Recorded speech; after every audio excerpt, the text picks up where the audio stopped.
Let's go to our next topic, being the Raiders, where it's gone wrong. The Las Vegas Raiders, it's gone very wrong for you.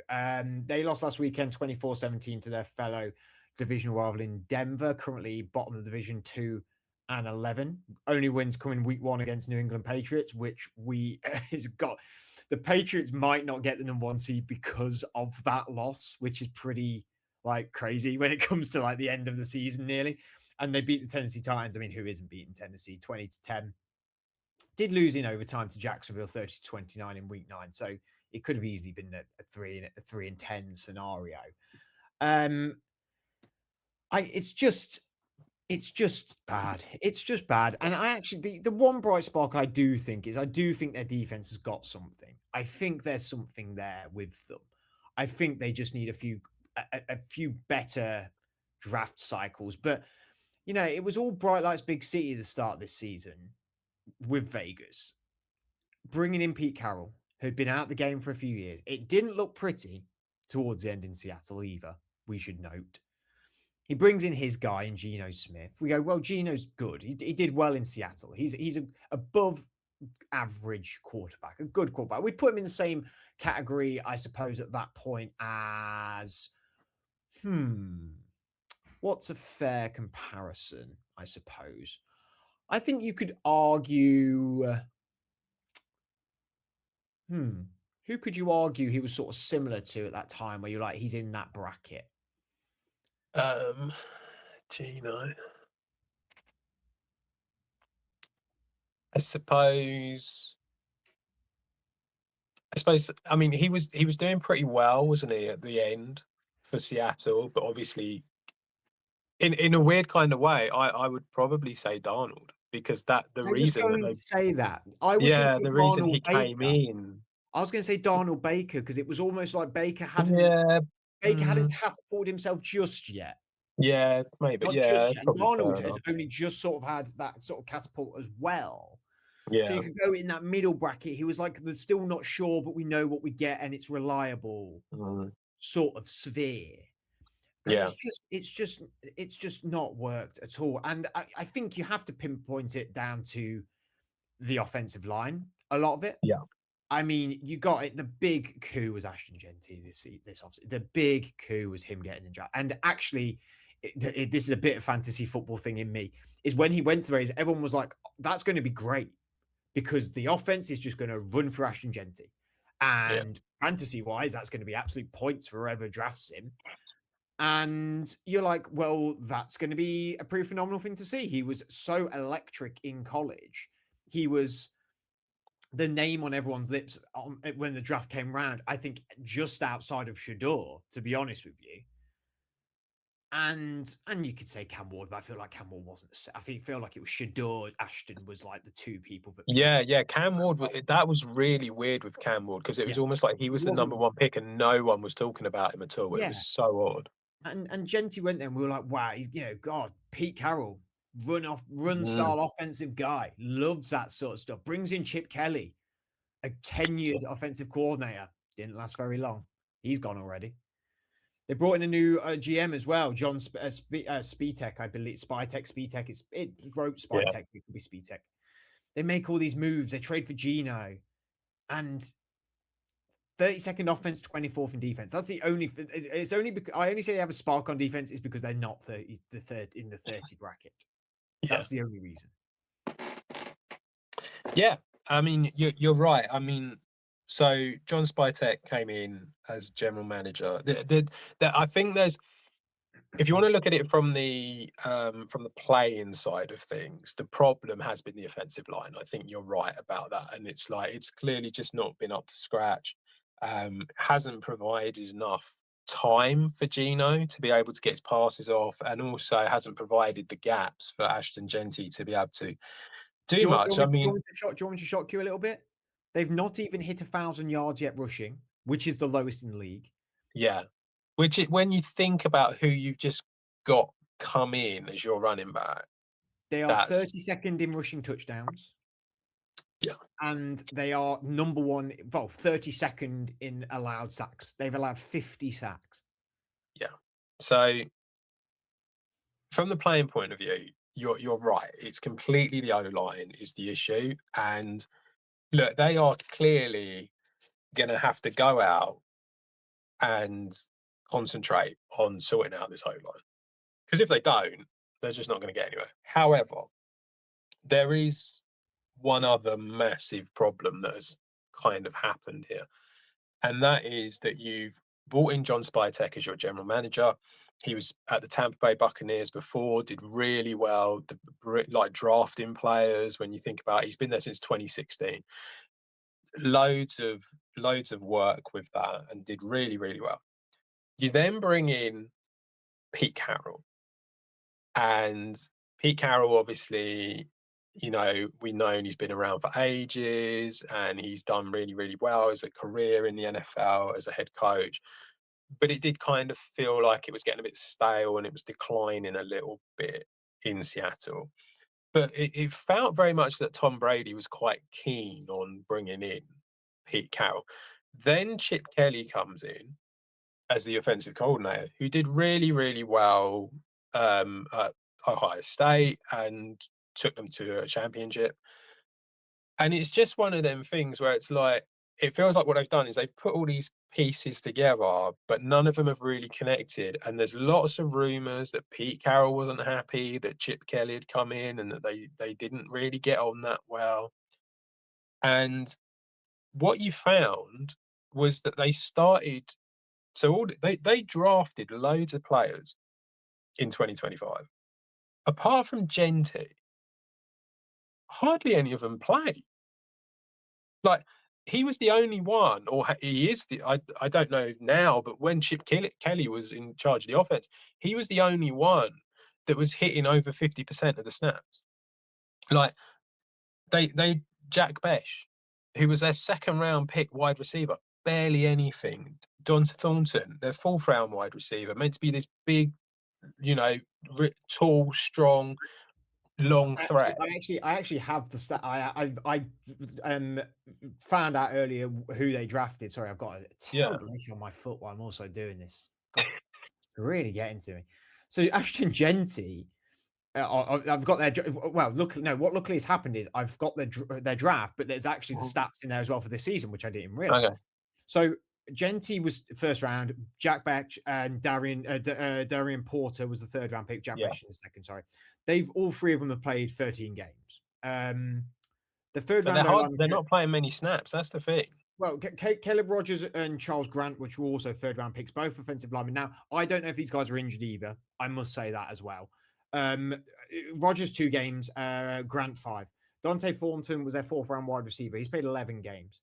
Tonka Hemingway and JJ Peegs, the fourth round and sixth round pick, have both played 5 games.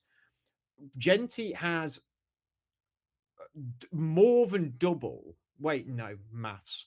Just under double receptions than the Yeah. two wide receivers that they drafted. Yeah, because they barely played any snaps. This is And the problem. They've yeah, hardly been involved. So although they've been suited up for the games, they've hardly been involved. But look at who they brought in. They brought Tyler Lockett I've, in. I've got that list as well. I've got the list of who they brought in the offseason. They brought in Alex Kappa, old guard, injury Mhm. prone. Jeremy Mhm. Chin, decent safety. I do like Jeremy Chin. Yeah. Lecky Fotu, older defensive tackle, but he's a decent player. Raheem Mostert, not Yeah. very over the hill. What done, Landon really, Roberts, to be honest. very over the hill. Eric Stokes, completely unproven cornerback in the NFL, really, considering he was at your guys, right? Yeah, Was he yeah, cornerback? he did all right for us, but he wasn't fantastic. Exactly. Devin White, and you brought in Devin White as well, who I don't think Devin White has stayed on the team very long. I think he potentially got cut quite quickly because I know he was a bit journeyman at that point. But that was in the off season, sorry. And then, like you said, during the season, they brought in Tyler Lockett. I Yeah. mean, I don't know what Tyler Lockett is. I'm gonna have to look at Tyler Lockett's stats now. Well, You know, Tyler Lockett has been involved quite a lot, and this is what the problem is. You see, you've got a general manager who's kind of drafted these players, and it's like you've got to develop these guys. You have to do it, but then the problem is if they're never getting any snaps, how do they develop them? And the real indictment is on the wide receiver core with Jack Besh, with Thornton, just not getting the snaps. Tyler Lockett. and sorry, they traded Jacoby Myers. Yeah, well, I can understand that though, because of the position they were in at the time, and they got a pick for him, and so you can kind of sort of think to yourself, okay, fair enough, I get that. I will let you have that one. Yeah, where they were, I can understand it. But it's like, but the thing is, if you're doing that, surely you're trading them and then developing these wide receivers, are you not? Is that not the idea? But from all I've seen is Geno Smith throwing the ball to Tyler Lockett. We've basically gone back to Seattle about 5 years ago, So and that's the problem. how many games did you coach? So Tyler Lockett's played 6 games, right? Yeah, Bowers has played 10, has been injured. yeah, yeah. Trey Tucker's played 13. Jack Becker's played 13 as well. He has so Lockett has had 16 receptions, 20 targets, 16 receptions for 191 yards. Yeah. Besh has had 21 targets, 16 receptions for 164 yards. So one target more, but he's been there all season, and Lockett has only turned up after the trade deadline or just Yeah. before the trade deadline. Yeah, And like Jacoby, I mean, the best out of the bunch is Brock Bowers, 619, yeah, yeah. 73 targets, 53 receptions. To be fair, Trey Tucker 72 targets, 46 receptions, 574 yards. I'm trying not to. Jacoby Myers is like right bang in the middle, but I'm trying to sort of discount him, but you can't really Yeah. discount him because he So was there. so so basically, the point is like they're not developing their young wide receivers that they've brought in. They've got they so it's because basically Pete Carroll is effectively sticking with the guys he knows by bringing in people like Tyler Lockett and Geno Smith, and this is obviously going to be an issue. So there's many other things, like don't get me wrong, the O line definitely. The fact that they've moved Jackson Powers Johnson out from centre to guard is just an absolute Mm. travesty. I mean, it's like you're just asking for trouble. He is not a guard. He is a very good centre, and he was a very good centre at college, and he that's a problem. They haven't drafted particularly well over the years. You know, they have struggled, and they've just not really been very successful in that either. But yeah, I mean, I personally, I think they need to rip it all up. I think they need to get Pete Carroll needs to go. I think they need to do what the Browns should have done. See, the thing is, the Browns, everyone's going, "Oh, their defense is all right," but what's it getting you? You're still 3-10. Like you're not going anywhere. The fact is, they should be doing what the Browns didn't do. They need to be getting trading Max Crosby and getting the picks in order to refresh this and give everything to John Spytek. Let him run the whole thing. Bring in a head coach that he wants rather than the owners getting involved in it, and let him do that, and then just maybe someone young, an OC who's been really good, because this is a tough division and this is going to take you a few years to sort this roster What, out. And what's even mad? if you do, What's mad Mhm. is at the minute they're the second pick. Yeah, yeah. And I know people are saying the quarterback. I know the quarterbacks in this draft are not potentially generational. But the Giants don't need a But the quarterback. Giants don't need one. So you Exactly. don't Get up even to need number to one. move. You don't even Well, need to well, move. no, you do. No, you do need to move. Well, unless Because if the Giants shit. someone else will come in if you don't. You think someone will well Yeah, I yeah, don't think I someone don't will. think you have to give up much to get to one from two. From 2, no, absolutely, I No. don't think you do, and that's the move that they should be making. I mean, I don't know what they're. I mean, what's the? Let's have a look at the big board at their next draft. In fact, no, full order. They should Sorry. be making that move to get up to number if they end up number 2 and the Giants end up number 1, they should be They, making that move they, because the they also Giants they, will trade it. they also have the first pick of the second round, the Yeah, Vegas. yeah. Mm, So they have one pick in the first this year. I'm talking. Sorry, 2026 coming up. They yeah. have 1 second on But one they third. need to sort of really make a move because the other thing is they're in a division that they Where are everyone else not is making moves. but also they are not winning anytime soon. No, Like, they're not. Denver are looking much better than what they were a few years ago. The Chargers are looking a Ev- lot better than what they were a ev- few years ago, and the Every Chiefs are still the Chiefs. all three of them teams have got their franchise quarterback and their franchise head coach. And I think Yeah, what they did, I think what people are really batting on Brady on this because I don't actually know how much involvement he really has, but I think they looked around and went, right, well, we need to get our maybe our bridge guy to get our franchise guy, which is exactly sort of the Alex Smith into Patrick Mahomes thing. yeah, yeah, Sort of I know Russell was meant to be the guy at Denver, but he was the bridge guy into Bo. And the Chargers, Philip Rivers into Justin Herbert, wasn't it? Sorry. yeah. So, you go Gino and then let's say Mendoza, if it's going to be Fernando Mhm. Mendoza, who's coming out this offseason from Indiana. Well, then we've got our franchise guy, and Pete Carroll is our Hall of Fame. There's four. There's essentially four Hall of Fame head coaches in this division, Yeah, and I think they sort of went along with the trend.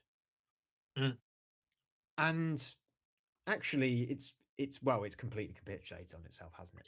Yeah, it has, and I'm not a fan of taking on defensive coordinators as head coaches. However, I think bringing in Chris Shula from the Rams here makes a hell of a lot of sense because you are going to be, you're going to be dealing with a lot of. Oh, sorry, not Chris Shula. Sorry, I meant Jesse Minter. Jesse Minter from the Chargers, because you are dealing with someone from your division. There, he's going to know everything about the Chargers, so that's going to help you. Was Minter was at Michigan, right? Yeah, he was. Yeah, Because no, no, where no, you no. going? What I'm saying is, what Pete Carroll's massive success was when he got to Seattle was he was at college and knew Yeah, the next 4 years of draft prospects because he played them or coached them. So if you bring someone younger, let's say, even from college, I mean, Freeman at Notre Dame, which that situation for people who want to look out, they can look that up. That could be somewhere to go to because okay, he might not like succeed overnight. He might not have 5+ wins in the first 2 seasons, but he knows the whole college system and who's coming through, and he can build a base yeah, over 2 years, over 3 years, and you could do that with Jesse Minter as well. Shula, you wouldn't have that unless he brought someone in alongside him. mm, Who I just think you need something different here. yeah, The experience hasn't worked. Maybe bringing in the young guy, I'm not saying does always necessarily work, but it is another aspect of it. It is definitely mm. something fresher in the building, and I think that's what this organization needs. It just needs some sort of freshness. Yeah, and just to redo the whole thing because, like I say, you're not winning anything anytime soon. And I think because of that, you trade Crosby, you read it, you rehash it, and you sort of go, right, these are all our picks. We've now got a head coach that the GM wants as well. You've got your GM who's only done 1 year. Do that, bring them together, and in time it'll work out.